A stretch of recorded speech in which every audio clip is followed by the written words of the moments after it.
Welcome back to my YouTube channel. So if you're new here, please hit the subscribe button. Don't forget to turn on your post notification. So today on my channel, I'm here with a guest, and his name is Jeff Chinon. So yo, let the drums roll. She lit, your money too. Like damn, she in her mood. Like damn. So Jeff, I understand that you are based in Enugu. Did you actually grow up in Enugu? Like, were you born and brought up in Enugu? Nah, I grew up in Benue State. Okay. I moved to Enugu in 2013 to 14 each year.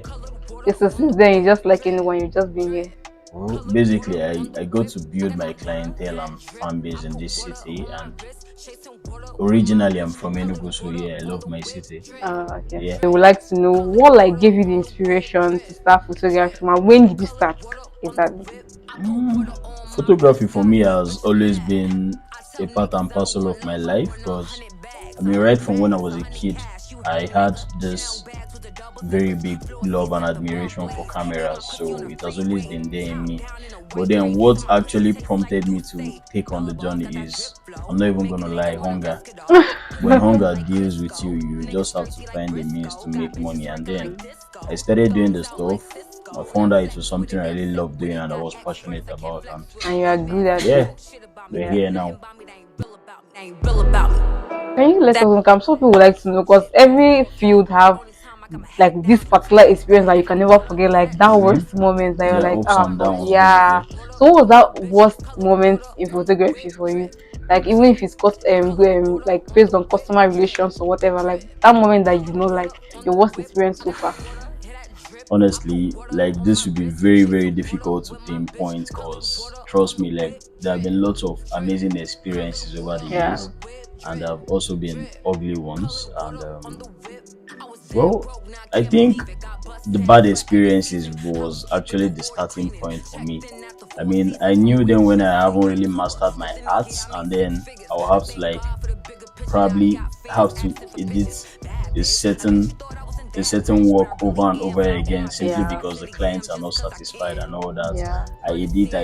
I could stay up the entire night, edit and send out to clients. They'd be like, oh, I don't like this, my face looks this way, this, that, and then I have to start all over again. But well, I guess we've passed that phase, so it's not a bad experience to me any longer. It's more like a stepping stone for me. It helped me to get to where I am today, and we're still going higher, obviously. Yeah, well, I think I was actually being very specific. For example, for me in makeup, where I had a worst experience was when makeup artist as well. Yeah. Oh, cool. Nice. I've not been into the industry in a while since I finished NYSC because I've been trying to just start up work. When I was actively in it, there was this experience where the client paid me 70%, and then I came for the work, and then I realized that she did not pay for all her shebies.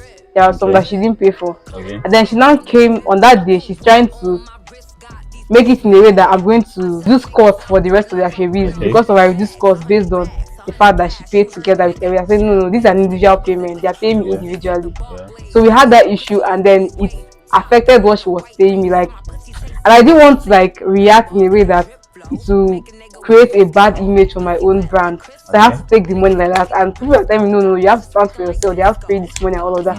So but in terms of bad experience, I'm saying that experience where you had the client, let me say you are not at fault, or you might be at fault. Yeah, I'll see. I'll tell you, I'm a very rough head basically, because I know my rights. You can't trample on my rights, and before I even have a deal with you, there is supposed to be a contract. We're supposed to be, we're supposed to sign contracts, and we're all going to bind by it. So I've not really had that kind of experience.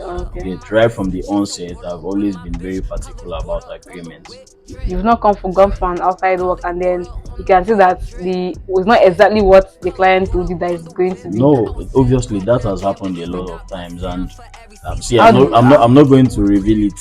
Okay, there's that same. But what was your reaction like? My reaction was still calm and collected because I have to stay professional, but then I also know how to get back, which is very, very important because people have to learn their lessons.